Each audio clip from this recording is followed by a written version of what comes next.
Picture this. You're sitting at a red light. You look over to your left and there's a gleaming brand new luxury SUV.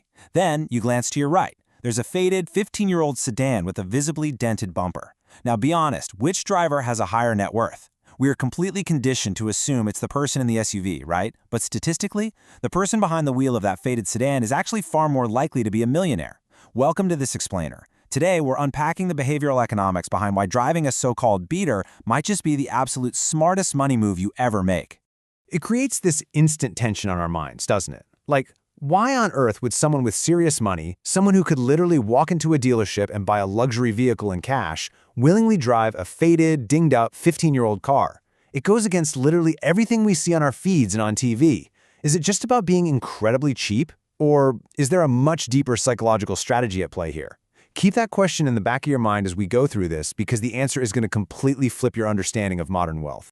So here's the uncomfortable truth we need to rip the Band-Aid off right away. That amazing feeling of importance a brand new car gives you, that is exactly the thing signing your financial future away. Think about it. The new car smell, the perfectly stitched heated leather seats, that massive touchscreen on the dash. These aren't just cool features, they are anchors. They keep you locked into this endless monthly payment cycle that prevents you from ever getting ahead. You're essentially trading decades of real financial freedom for a fleeting temporary feeling of status today.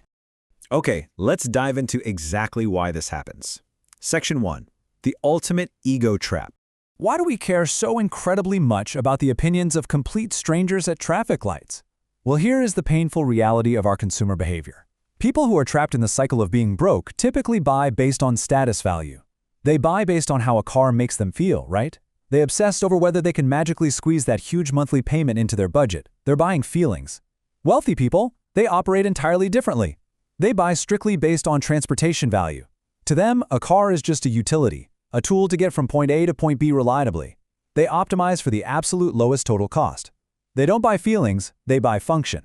Which brings us nicely to Section 2, the math of opportunity cost. Once you strip away all that emotional, ego-driven psychology, you're left with cold, harsh math. Let's look at a super realistic, everyday scenario. Option 1 is what society tells us is the responsible choice, a gently used 3-year-old sedan. It traps you in, let's say, a $450 monthly payment for the next 6 years. Then you have option 2, a 10-year-old version of that exact same car, but it costs $8,000 in cash up front. Now, most people choose option 1 because it feels safer, but they totally ignore the hidden bleed, the loan interest, the expensive mandatory comprehensive insurance, the rapid brutal depreciation. Option 2, it completely frees up your monthly cash flow. And what actually happens when you free up that cash flow? Well, take that exact $450 monthly payment from option 1 and instead invest it into a basic diversified portfolio earning a conservative 7% a year. Over those exact same 6 years, you'd end up with roughly $42,000. Really let that sink in. After 6 years, the new car driver is left with a highly depreciated asset worth maybe 15 grand and zero savings. The driver of the ugly beater, they have the exact same transportation functionality, a completely paid-off car, and a massive $42,000 investment portfolio. But let's twist the knife just a little bit deeper. Look at the lifetime compound interest of this decision. If you embrace this transportation over status mindset for your entire working life, say investing a $400 monthly car payment from age 25 all the way to age 65, you build over $800,000 in wealth, nearly $1 million. Guys, that is the true cost of a shiny car. It's fundamentally life-changing money that you are just handing over to a finance company just so strangers think you're doing well. So naturally, this brings up a huge objection. Let's talk about it in Section 3, busting the reliability myth. I can literally hear the objection right now.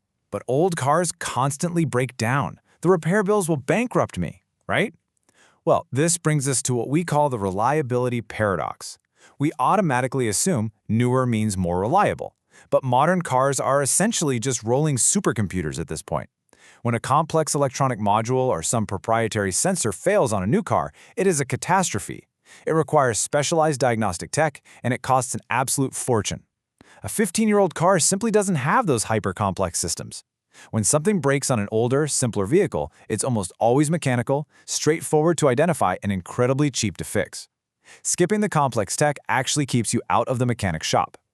The secret here is just knowing how to separate a superficial cosmetic flaw from a legitimate giant mechanical red flag. You do not need to be a master mechanic to evaluate an older car. You just need to follow a few simple, actionable steps. Check the condition of the oil and fluids. Listen really closely to how the engine idles. Physically look underneath the car for active fluid leaks. Test the responsiveness of the brakes and the transmission. And always verify the maintenance history. Look, faded paint doesn't leave you stranded on the side of the highway. A neglected transmission does.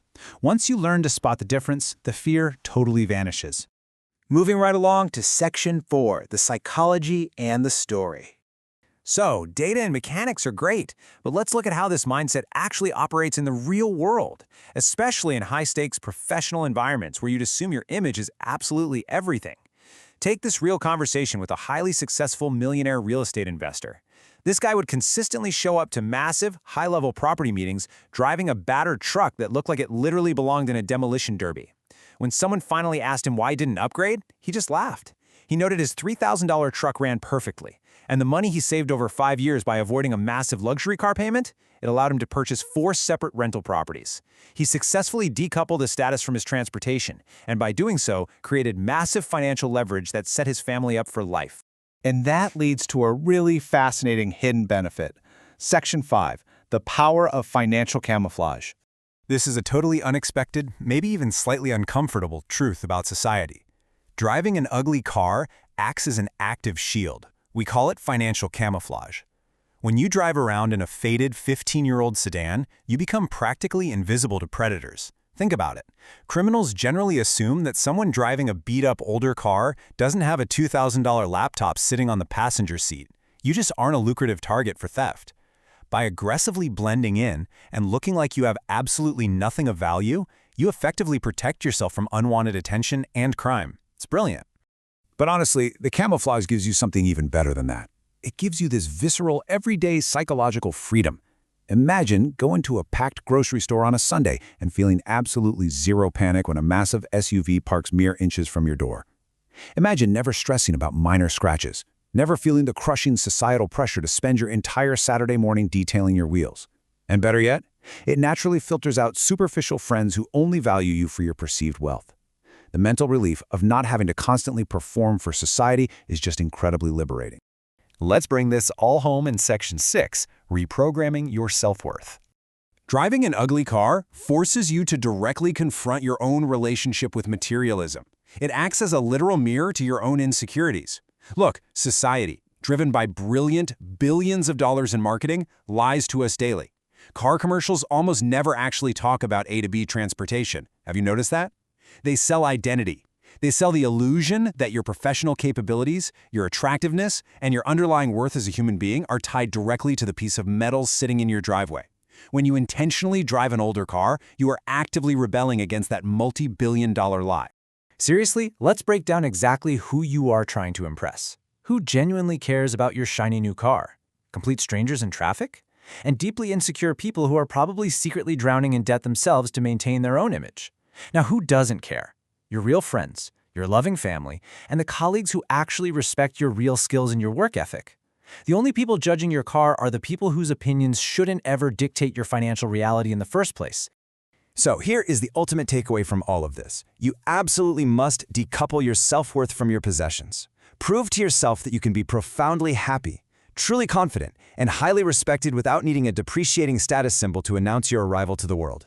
Because the exact moment you do that, your entire life changes. Your toxic relationship with debt just vanishes. Your buying habits transform. And your true confidence skyrockets. Because for the first time, it's finally rooted in who you actually are, not what you owe the bank. So the math is completely undeniable and the psychology is deeply revealing. The next time you feel that overwhelming urge to upgrade your ride just to impress people you don't even really know, ask yourself, will you choose transportation over status to buy your future freedom? Because while everyone else out there is busy looking rich at the red light, you could be quietly building the actual wealth that matters. If this explainer shifted your perspective today, make sure to hit subscribe so we can keep bringing you the deep dive insights that genuinely impact your life. Until next time, keep your focus sharp and your future wealthy.